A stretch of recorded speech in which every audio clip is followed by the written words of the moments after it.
Hello, I just wanted to post a couple of videos that reflect the magic of what we do in credit restoration. This is an updated Transunion report that one of our customers sent in. This Transunion report reflects all accounts in good standing, as I have notated at the top of the page. This customer had 6 negative accounts. 4 out of the 6 were reversed and 2 were deleted. Here's the first one. Here's the second one. Now, if you're familiar with the Transunion report, the report will list any adverse accounts first. Notice that there are none.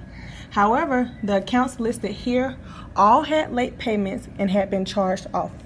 We successfully reversed all of these accounts to report paid as agreed, never late.